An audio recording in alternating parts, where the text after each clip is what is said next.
اعوذ باللہ من الشیطان الرجیم بسم اللہ الرحمن الرحیم اعوذ باللہ من الشیطان اللعین الرجیم بسم اللہ الرحمن الرحیم الحمد للہ الذی خلق السماوات والارضین والصلاة والسلام علی اشرف الانبیاء والمرسلین وآلہ الطیبین الطاہرین المعصومین المظلومین۔ قائم ٹی وی کینیڈا کی خصوصی ٹرانسمیشن کے ساتھ پروگرام تزکیہ نفس کے ساتھ میں ہوں شہلا عباس۔ ناظرین اکرام، میں آپ تمام لوگوں کو اس چینل کی وساطت سے مبارکباد پیش کرتی ہوں کہ پروردگار عالم کا احسان ہے کہ اس نے ہمیں اس ماہ مبارک رمضان میں داخل کیا۔ آج پہلی ماہ رمضان المبارک ہے۔ ماہ رمضان کی عظمتیں، اس کی رفتیں اور اس کی بلندیوں اور اس کے ثوابات کو بیان کرنے سے پہلے ہم رسالت مآب کی کچھ احادیث کو دیکھتے ہیں کہ کسی چیز کی عظمت کو سمجھنے سے پہلے ہمیں یہ دیکھنا ہوتا ہے کہ خدا نے اس کو کیا عزت و تکریم عطا کی ہے۔ اور رمضان، جو ماہ مبارک رمضان، جس کے لیے امام نے ارشاد فرمایا کہ اس کا جو مصدر ہے وہ رمز ہے، یعنی رے میم زواد۔ رمز کے معنی ہے وہ پتھر یا وہ سنگریزے جو دھوپ کی حدت سے، آفتاب کی حدت سے سرخ ہو گئے ہوں۔ یعنی ائمہ تحریر نے ارشاد فرمایا کہ جیسے سنگریزے آفتاب کی حدت سے سرخ ہو جاتے ہیں اور پاک ہو جاتے ہیں، اسی طرح جب کوئی مشت خاکی ماہ مبارک رمضان کو پاتا ہے تو اس کی حدت کی وجہ سے، اس مشقت کی وجہ سے جو خدا نے ہم پر فرض کی ہے، اس سے وہ گناہوں سے پاک ہو جاتا ہے۔ احسان ہے پروردگار دو عالم کا۔ خلاق دو جہاں قرآن کریم میں جہاں روزوں کا حکم فرما رہا ہے، وہاں ارشاد پروردگار دو عالم ہوتا ہے سورہ بقرہ میں آیت نمبر 183 میں ارشاد خلاق دو جہاں بسم اللہ الرحمن الرحیم یا ایھا الذین آمنوا کتب علیکم الصیام کما کتب علی الذین من قبلکم لعلکم تتقون۔ خدا کے طرز کلام کی منزلت یہ ہے کہ یوں تو ائمہ تحریر نے ارشاد فرمایا کہ ہر چیز کا ایک ظاہر ہوتا ہے اور ایک باطن ہوتا ہے، لیکن کلام الہی وہ ہے جس کا ایک ظاہر ہے اور اس کے 7 باطن ہیں، اور ہر باطن کے اندر 7 باطن چھپے ہوئے ہیں۔ لیکن اس کے ساتھ ساتھ امام نے یہ بھی ارشاد فرمایا کہ جب تم قرآن کریم پر غور کرتے ہو تو خلاق دو جہاں اس کے مطالب تم پر کھول دیتا ہے۔ تو جب ہم اس پر غور کرتے ہیں کہ خلاق دو جہاں ہم سے مخاطب ہو کر کیا ارشاد فرما رہا ہے، تو پہلی چیز جو مقام فکر ہے وہ یہ کہ پروردگار عالم یہ ہر ایک سے کلام نہیں کر رہا۔ یعنی قرآن کریم میں ایسی بھی آیات ہیں کہ جہاں پروردگار عالم تمام انسانوں سے خطاب کر رہا ہے، لیکن یہاں خلاق دو جہاں صرف ایمان والوں سے خطاب کر رہا ہے، یا ایھا الذین آمنوا۔ پھر ارشاد پروردگار عالم ہوتا ہے کہ تم پر روزہ فرض کیا گیا جیسا کہ تم سے پہلوں پر فرض کیا گیا، شاید کہ تم تقوی اختیار کر لو۔ تو یعنی ہم جب ان آیات پر غور کرتے ہیں تو سب سے پہلی چیز جو ہم پر درک ہوتی ہے وہ یہ کہ ہمارا اصل ہدف کیا ہے۔ جب ہم بچوں کو اس بات پر مائل کرنے کی کوشش کرتے ہیں کہ تمہیں ماہ رمضان کے روزے رکھنے ہیں، تو ہمیں اپنے اولادوں کو، اپنے بچوں کو صرف یہ نہیں بتانا ہے کہ تمہیں 30 دن کے روزے رکھنے ہیں، یعنی 30 دن کی گنتی پوری نہیں کرنی ہے، بلکہ ہمارا اصل ہدف کیا ہے۔ ہمارا اصل ہدف پروردگار عالم ارشاد فرما رہے ہیں لعلکم تتقون، شاید کہ تم تقوی اختیار کر لو۔ اور یقیناً ہر صاحب عقل یہی چاہے گا کہ وہ روزہ ایسے رکھے کہ وہ تقوی پالے۔ لیکن ہم صحیح طور پر ماہ رمضان کی معرفت کو کیسے درک کر سکتے ہیں؟ میں ایک مثال سے واضح کروں کہ جیسے ایک کلاس روم میں 30 بچے ہوتے ہیں، ایک ہی استاد ہوتا ہے، ایک ہی کتاب ہوتی ہے، 30 بچے اس کتاب کو، اس درس کو لے رہے ہوتے ہیں، لیکن انہی بچوں میں سے ایک بچہ فرسٹ آتا ہے،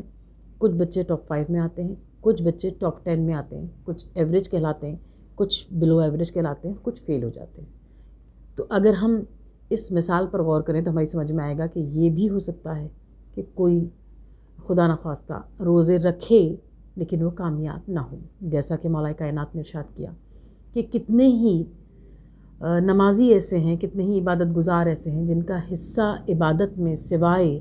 مشقت بدن کے اور کچھ نہیں.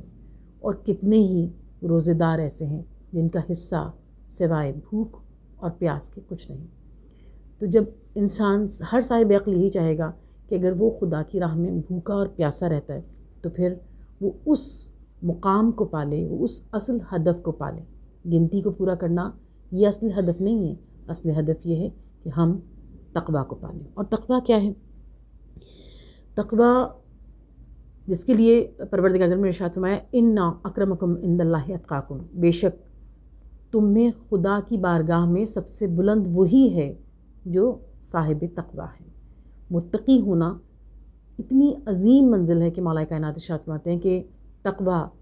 ایک ایسا قلعہ ہے کہ اگر تم اس قلعے کے اندر آ گئے تو پھر تمہارا کھلا ہوا دشمن یعنی شیطان تمہیں کوئی ضرر نہیں پہنچا سکتا. اور تقویٰ کے لیے مولا کائنات نے ارشاد کیا کہ تقویٰ ایک ایسی سواری ہے کہ جس پر جب کوئی سوار ہو جاتا ہے تو وہ نہ اپنے سوار کو گرنے دیتی ہے اور نہ ہی منزل پر پہنچائے بغیر رہتی ہے. اللہ اکبر. یقیناً امام المتقین امیر المومنین ہی ارشاد کر سکتے ہیں، وہی بیان کر سکتے ہیں کہ تقویٰ کی منزل کیا ہے. اور ہم جو بھی عبادت انجام دیتے ہیں اس کا اصلی ہدف اس تقوی کو حاصل کرنا ہے. جب ہم امام زین العابدین اسلام کی استقبال ماہ رمضان کی دعا جو صحیفہ کاملہ میں موجود ہے، جب ہم اس کو پڑھتے ہیں تو اس میں امام نے فرمایا کہ پروردگار تیرا احسان ہے کہ تو نے ایک ایسا مہینہ عطا کیا جو گناہوں سے دوری کا مہینہ ہے، ایک ایسا مہینہ عطا کیا جو عبادت کا مہینہ ہے. عزیزان گرامی، یہ بہت ہی مقام فکر ہے. جب ہم امام کے ان کلمات کو پڑھتے ہیں تو ہم یہ سوچتے ہیں کہ خدا نے جب انسان کو خلق کیا تو ارشاد فرمایا وما خلقت الجن والانس الا لیعبدون، ہم نے جنوں اور انسانوں کو نہیں خلق کیا مگر اس لیے کہ وہ عبادت کریں. یعنی ہم پر صرف وہ عبادت، یعنی اگر ہم نماز کو دیکھتے ہیں کہ خدا نے 5 وقت کی نماز فرض کی ہے تو صرف وہ نماز جو ہم نمازیں پڑھتے ہیں اگر 5 وقت کی یا ہم کچھ وظائف پڑھتے ہیں، اگر ہم اس پورے ٹائم کو کیلکولیٹ کرتے ہیں تو کیا وہ 24 گھنٹے پر محیط ہیں؟ ہرگز نہیں. لیکن پروردگار دو عالم یہ ارشاد فرما رہا ہے ہماری خلقت کے فلسفے کو کہ وما خلقت الجن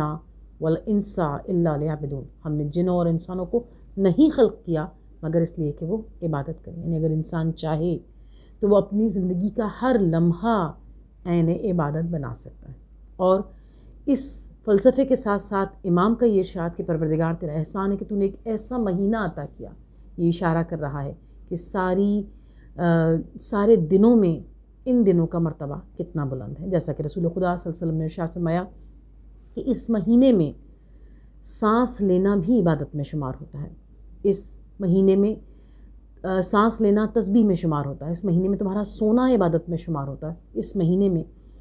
جو کوئی نفل نماز پڑھی جاتی ہے اس کا ثواب امام نے ارشاد فرمایا کہ 70 گنا، اور بعض روایت میں یعنی اس کے شمار سے باہر اس کے ثوابات بیان کیے گئے. اور جو فرض نماز ہے اس کے ثوابات کے لیے بھی یہ بیان کیا گیا، جو چھوٹے چھوٹے ذکر ہیں ان کے لیے بیان کیا گیا. یعنی سبحان اللہ والحمدللہ جو ہم تسبیحات اربع پڑھتے ہیں اس کے لیے ارشاد عام طاہرین ہوا کہ جب تم عام دنوں میں سبحان اللہ کہتے ہو، الحمدللہ کہتے ہو، جو تسبیح پڑھتے ہو اس کا ثواب اور ہے، اور ماہ رمضان کا ثواب اور ہے. اس کا ثواب امام نے اتنا بلند فرمایا کہ آپ نے فرمایا کہ تسبیحات اربع میں جو ہم پڑھتے ہیں سبحان اللہ والحمدللہ ولا الہ الا اللہ واللہ اکبر، اس کے لیے امام نے فرمایا کہ سبحان اللہ کہنا 100 بار ایسا ہے کہ ماہ رمضان میں ایسا ہے جیسے تم نے خدا کی راہ میں 100 اونٹ نظر کیا. پھر الحمدللہ کہنا ایسا ہے جیسے تم نے خدا کی راہ میں جہاد کے لیے 100 گھوڑے پیش کیے. اور جب کسی نے پوچھا کہ مولا لا الہ الا اللہ 100 بار کہنا کیسا ہے تو آپ نے فرمایا کہ ہر چیز کا کوئی، ہر تسبیح کا، ہر ذکر کا کوئی ثواب کا شمار ہے، لیکن لا الہ الا اللہ یعنی نہیں ہے کوئی معبود سوائے پروردگار دو عالم کی، یہ کہنا اس کے ثوابات کا کوئی شمار نہیں. پروردگار ہمیں حقیقی روزے داروں میں شامل قرار دے. ہمارے پروگرام کا وقت اختتام پذیر ہے، لہٰذا میں پہلی تاریخ کی دعا آپ کے سامنے تلاوت کروں کہ پروردگار اس دعا کے صدقے سے ہمیں صحیح طور پر ماہ رمضان کی معرفت کو درک کرنے کی توفیق عطا فرمائے. بسم اللہ الرحمن الرحیم اللہم اجعل صیامی فیہ صیام الصائمین وقیامی فیہ قیام القائمین ونبہنی فیہ عن نومۃ الغافلین وہب لی جرمی فیہ یا الہ العالمین واعف عنی یا عافین عن المجرمین۔ بار الہا اس ماہ میں میرے روزے کو حقیقی روزہ داروں کے روزے کی طرح قرار دے اور میری نماز کو حقیقی نماز گزاروں کی نماز کی طرح قرار دے اور مجھ کو آج کے دن غفلت کی نیند سے بیدار کر دے اور میری خطاؤں کو بخش دے۔ اے عالمین کے معبود، مجھ کو معاف کر دے، اے مجرموں اور گناہ گاروں کو معاف کرنے والے۔ وہ پروردگار دو عالم جس کی بارگاہ میں تضرع و زاری کے ساتھ، آنسوؤں کے ساتھ، خشیت الہی کے ساتھ جب گڑ گڑایا جاتا ہے تو پروردگار عالم کی رحمت کو جوش آتا ہے اور خلاق دو جہاں اپنے گناہ گار بندوں کو معاف فرما دیتا ہے۔ دعائے کمیل میں مولا کائنات کتنے خوبصورت انداز میں خدا کی بارگاہ میں مناجات کرنا سکھاتے ہیں کہ آپ ارشاد فرماتے ہیں یا سریع الرضا اغفر لمن لا یملک الا الدعا، کہ اے سب سے جلد راضی ہو جانے والے، اپنے اس بندے کی دعا کو قبول فرما، اپنے اس بندے کی مناجات کو قبول فرما جس کا دعا کے سوا کوئی سہارا نہیں۔ پروردگار تیرا ارشاد پاک ہے کہ ماہ رمضان کے دن اور ماہ رمضان کی راتیں عام راتوں اور عام دنوں سے افضل ہیں، اور اس میں رحمت الہی مستقل روزہ داروں پر برس رہی ہوتی ہے۔ پروردگار ہم تجھ سے تیری اس رحمت کا واسطہ دے کر سوال کرتے ہیں جس کے لیے مولا کائنات نے ارشاد فرمایا کہ خدا کی رحمت اس کے غضب سے بھی بڑھ کر ہے، اور خدا کی رحمت سے سوال کرتے ہیں کہ پروردگار تیری رحمت کے لیے مولا کائنات نے ارشاد فرمایا کہ خدا کی رحمت ہر شے پر چھائی ہوئی ہے۔ پالنے والے محمد اور آل محمد کے صدقے سے وہ ہستیاں جو وجہ تخلیق کون و مکاں ہیں ان کو وسیلہ قرار دیتے ہوئے ہم تیری بارگاہ میں دعا کرتے ہیں کہ پالنے والے ہمیں اس ماہ رمضان میں، اس مبارک مہینے میں اس کی معرفت کو حاصل کرنے کا اور تیری خوشنودی کو حاصل کرنے کی سعادت نصیب فرما۔ بسم اللہ الرحمن الرحیم اللہم انی اسألک بحق محمد وانت المحمود، اللہم انی اسألک بحق علی وانت الاعلی، اللہم انی اسألک بحق فاطمہ وانت فاطر السماوات والارض، اللہم انی اسألک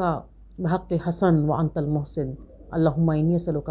بحق حسین وانت قدیم الاحسان۔ پروردگار ان ہستیوں کا واسطہ جو جوہر کائنات ہیں، ان ہستیوں کا واسطہ جو رحمت مجسم ہیں، پالنے والے ہمارے گناہوں کو معاف کر دے،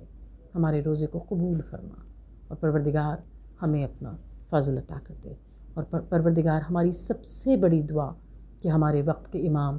آقا امام زمانہ علیہ السلام کے ظہور میں تعجیل فرما، اور ہمارا شمار ان کے منتظرین